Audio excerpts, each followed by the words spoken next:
Hello, everyone. Welcome to another episode of the Baruch Real Estate and Finance Club. Today, we're lucky to have Mr. Bobby Chen, Vice President of Development over at Silverstein Properties. Very special guest. We're delighted to have you, Mr. Chen. Thank you for being here. Mr. Chen, to start, could you give us a little bit of your background? What led you to Vice President of Development over at Silverstein Properties? And what has your journey in real estate been like thus far? Hi, Evangelist. Thank you for having me. Uh, I'd like to start off by saying that you can just call me Bobby. Mr. Chen feels strange. I don't think I deserve that just yet. Um, my background, I grew up in New York, grew up in Flushing actually, and then I went to high school in Brooklyn at Brooklyn Tech, studied architecture there, and that led me to want to pursue more architecture, right? I was lucky enough to get into Cooper Union for my undergraduate degree.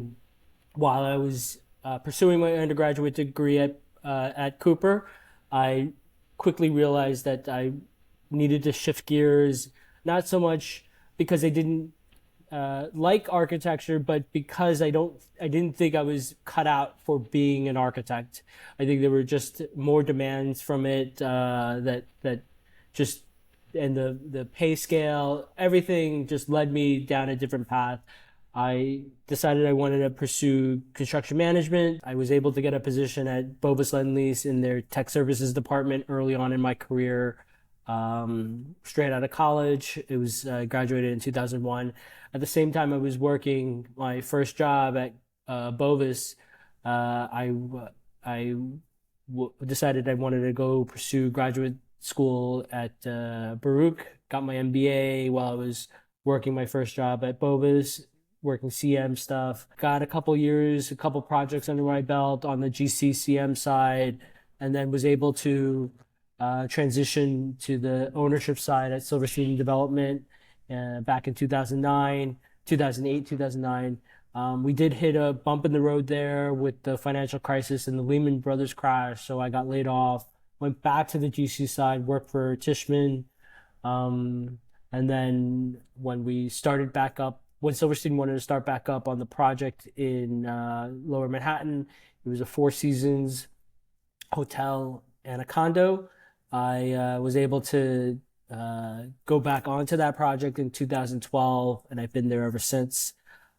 Started off as an assistant development manager and then eventually a development manager. The project that I'm running right now is in Astoria, Queens, multifamily with an affordable inclusionary program, 75-25 affordable. And we're pretty excited. We're getting ready to open the building. Trying to get all the paperwork in place for the TCO so that we could start leasing and signing leases and filling up the units. That's amazing. And I think you're definitely uniquely positioned working for such a big development company and the background and rich history that Silverstein has with the World Trade Center. I think that's a big differentiator for Silverstein and how they kind of work their way around it. From the development side, public relations side.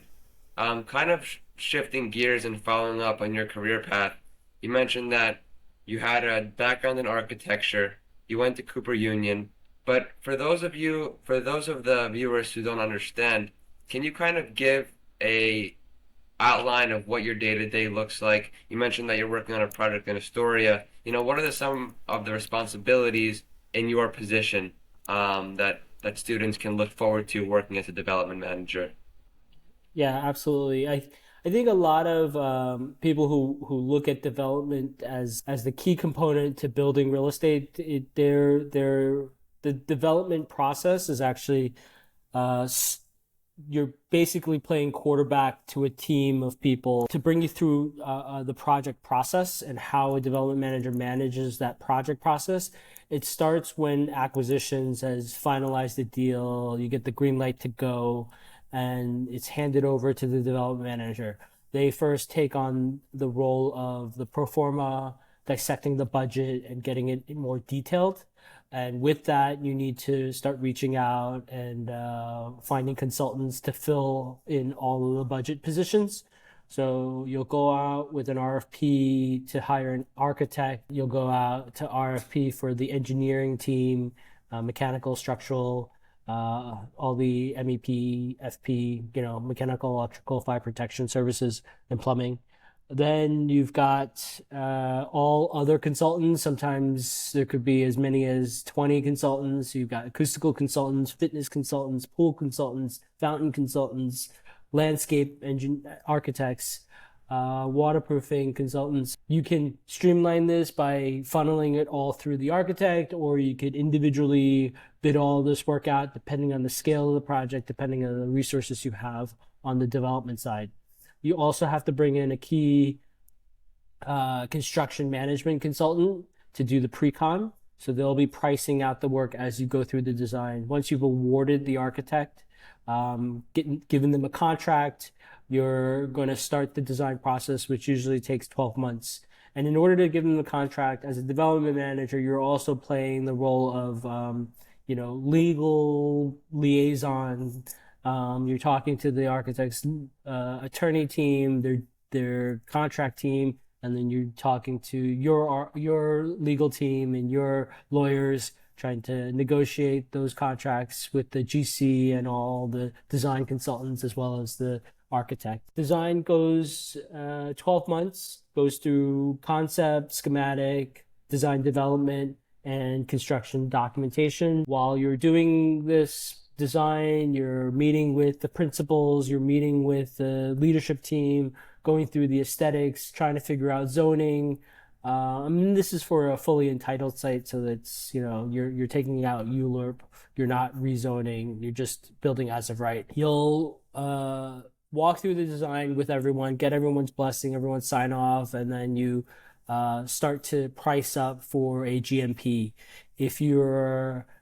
And that's assuming you're going for a GMP. There are different types of contracts, cost plus, CM fee, but for what I've done in the past, it's typically been a guaranteed maximum price, which is a GMP, where the GC CM is at risk.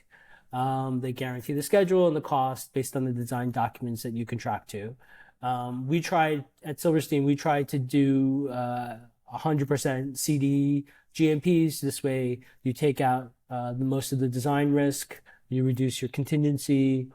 In the project in Queens, we were able to successfully do that, and it helped with finding construction financing.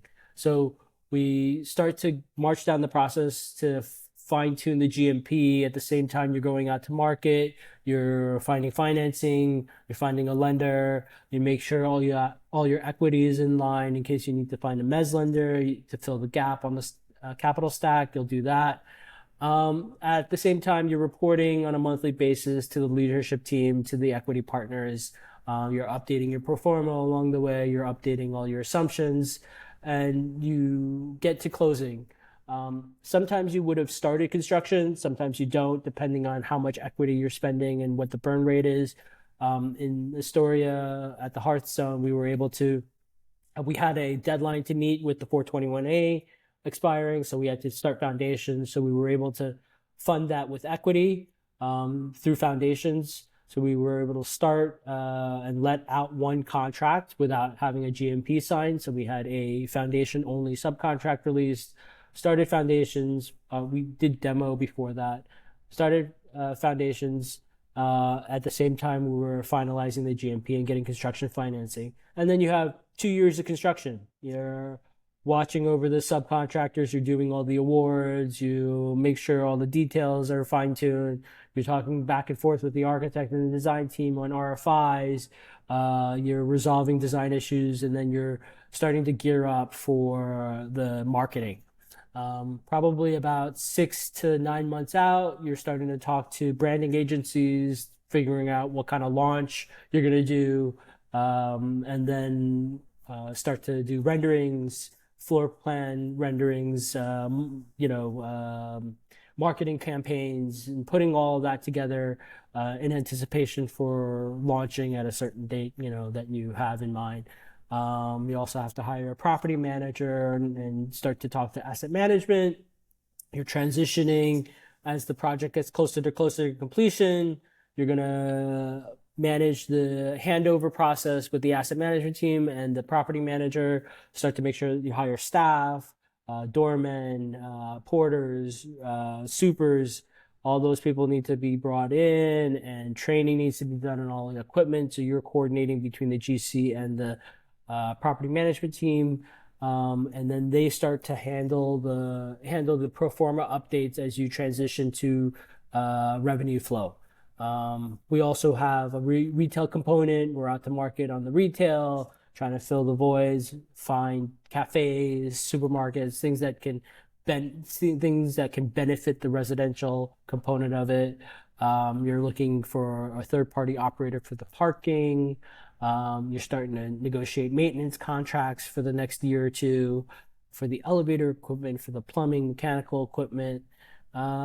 Yeah, and then as you get closer and closer to opening the building and you move in your first tenant, then you're, punch listing and trying to solve problems and making sure that the building opens smoothly as you transition to asset management and hand over the building. A lot from beginning to end. The development manager's role changes depending on where you are in the project. So the day to day is ever changing.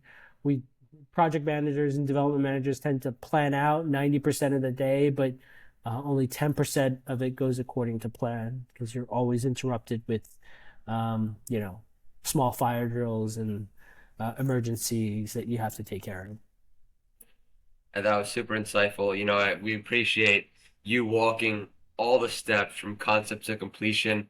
I think that gives students a real idea of the roles and responsibilities from beginning to end of what a vice president of development does. Um, so, given the current real estate environment, what are some of the trends you're seeing as the Fed just cut 50 basis points? Are you seeing any challenges or opportunities? Obviously, over time, we've seen a sharp rise in interest rates, and with the Fed just cutting, what are you seeing? What's your outlook on the market? Um, Outlook wise, I think we're probably at the tail end of the down cycle, and then probably at the head beginning of an up cycle. I would assume if you follow the typical New York real estate cycles, because with 485X, with interest rates coming down, with a lot of the available capital that is out there, I would assume that projects are going to start to get financed and things will get moving again. I think we had a lull last year. I mean, even if you just look at the skyline of Manhattan, it's the number of cranes that are out in the skyline are drastically reduced compared to 10, 20 years ago, and you can definitely see that it comes in cycles. I think we're probably due for another upswing, as long as people are able to find the right projects at the right price, and then things pencil out. Got it. That's much appreciated. Obviously, every career path is different, but what are some of the essential experiences or educational opportunities that you took along your way to be such a success in the real estate industry? And as a follow-up to that question, what can students aspiring to enter the real estate field differentiate themselves in terms of education or any extracurricular opportunities that they can put on their resume? What can they do? In my opinion, and based on my observations, there are basically two tracks in development. You're either coming at it from design and construction, or you're coming at it from finance.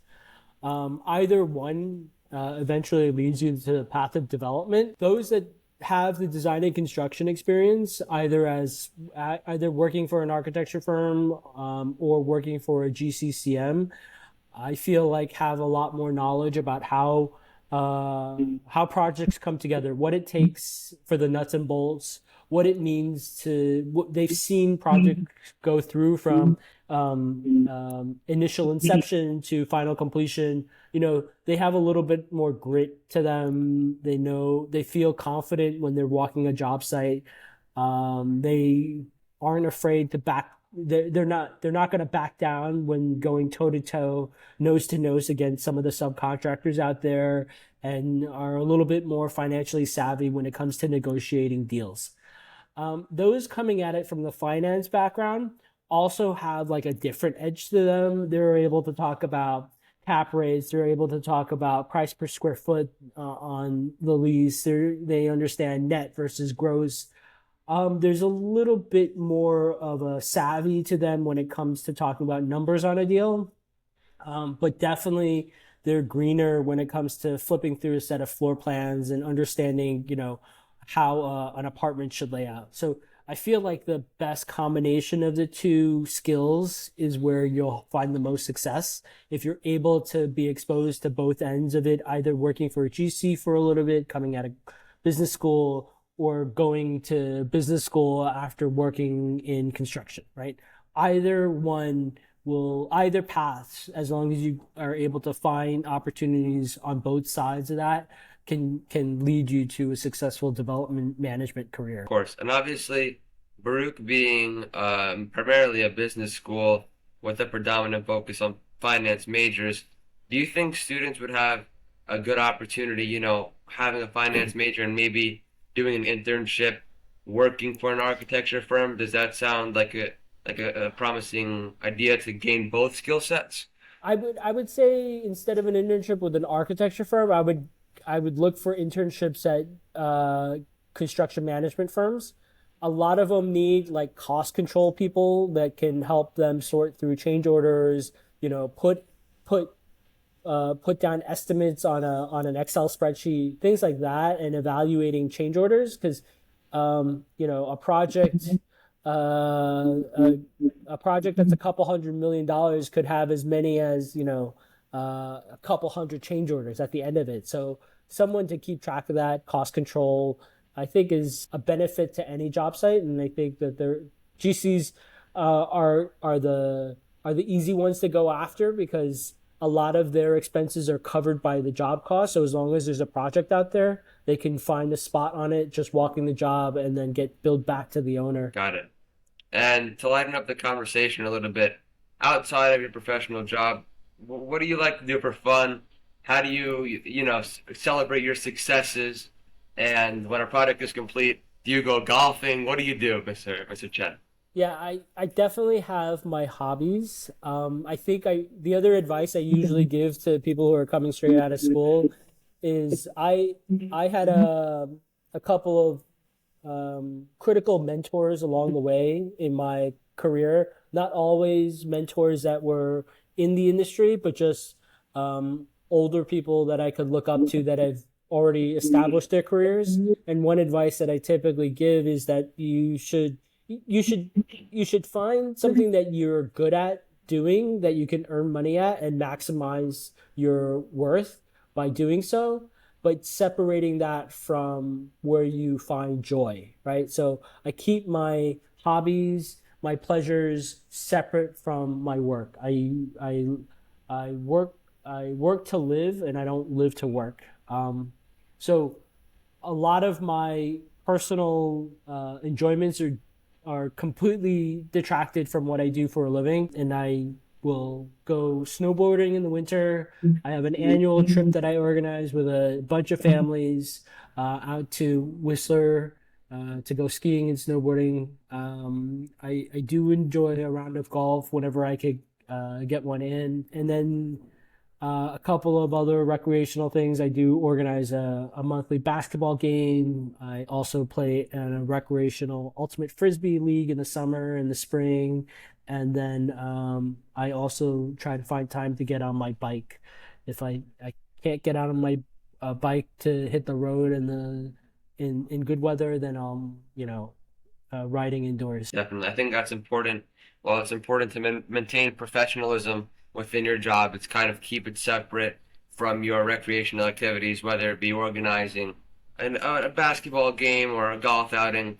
I'm sure the students have their own pleasures, but it's important to understand how to look at that from a professional perspective.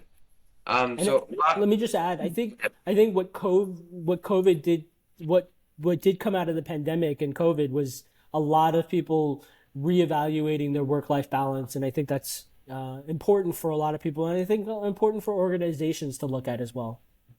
That was actually my last question: is how did Silverstein and you specifically come out of COVID?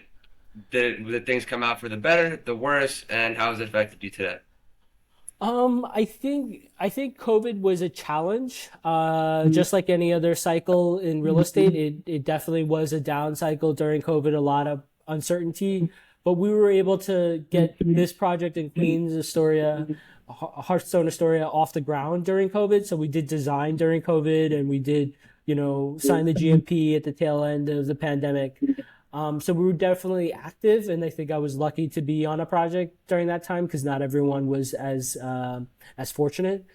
Um, Silverstein, as a company, we asked everyone to come back to the office in September of 2020. So we were back in the office even in the summer of 2020 on a voluntary basis, but mandatory back in the office in September of 2020. So we needed to make sure that our tenants knew that it was safe to go back to work. We had to make sure that everyone knew that there were precautions put in place for it. So we were definitely back in the office pretty quickly. I'm working now either on a job site 5 days a week or in the office. So it's back to normal for us.